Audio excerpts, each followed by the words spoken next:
Sachin GIDC પોલીસે ઘરફોડ ચોરીના 2 આરોપીઓને મુદ્દામાલ સાથે ઝડપી પાડી ઘરફોડ ચોરીના ગુનાનો ભેદ ઉકેલી કાઢ્યો। શહેરમાં ઘરફોડ ચોરીની ઘટનાઓ છાસવારે બની રહી છે, ત્યારે સુરત પોલીસ કમિશનર દ્વારા આવી ઘટનાઓને અટકાવવા તેમજ વણ ઉકેલિયાઓ ગુનાઓમાં આરોપીઓને ઝડપી પાડવા સુરત પોલીસને સૂચના આપવામાં આવી છે। સચિન જીઆઈડીસી પોલીસ સ્ટેશન વિસ્તારમાં એક ઘરફોડ ચોરીની ઘટના બનતા અત્રેના પોલીસ સ્ટેશનમાં ચોરીની ફરિયાદ નોંધાઈ। ચોરીની ઘટનાને લઈ સચિન જીઆઈડીસી પોલીસ દ્વારા આરોપીઓને શોધવા ચક્રો ગતિમાન કર્યા। સચિન પોલીસ સ્ટેશનના સર્વેલન્સ સ્ટાફના માણસો પેટ્રોલિંગમાં હતા, ત્યારે હ્યુમન ઇન્ટેલિજન્સ તેમજ ટેકનિકલ સર્વેલન્સના આધારે પોલીસે ઘરફોડ ચોરીના 2 આરોપી સલીમ ખાન મોહમ્મદ અને સલમાન બેચન ખાનને સચિનના પાલી ગામ ખાતેથી ઝડપી પાડવામાં સફળતા મળી હતી।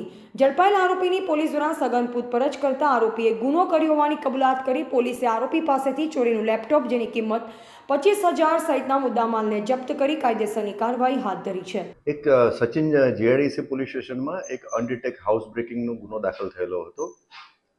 એ ગુનામાંની ટૂંક હકીકત એવી છે કે ડાયમંડ પાર્ક છે સચિન જીઆઈડીસી પોલીસ સ્ટેશનની હદમાં, અને એમાં ડાયમંડ પાર્કમાં એક યુરોપિયા કરીને એક લેબ્રોન ડાયમંડની કંપની જે છે એની ઓફિસ હતી।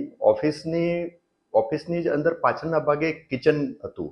તો એ કિચનમાંથી ગ્રીલ કાઢી અને અમુક આરોપીઓ હતા એ કિચનમાંથી એન્ટર થયા અને ઓફિસમાં 2 લેપટોપ પડેલા હતા, એ 2 લેપટોપની ચોરી કરી અને લઈ ગયેલા હતા। આ બાબતે ગુનો દાખલ થયેલો હતો, જે તે વખતે ગુનો અનડિટેક હતો।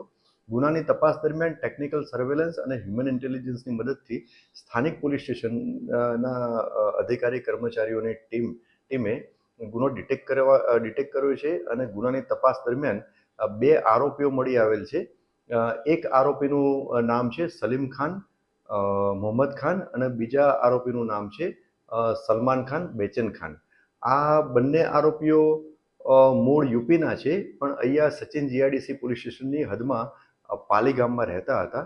બંને છૂટક મજૂરીનું કામ કરે છે। બંને લેપટોપમાંથી એક લેપટોપ રિકવર કરવામાં આવેલું છે। હાલમાં ગુનાની તપાસ ચાલુ છે। કલ્પેશ લાઠિયા, સંબંધ ભારત ન્યૂઝ, સુરત।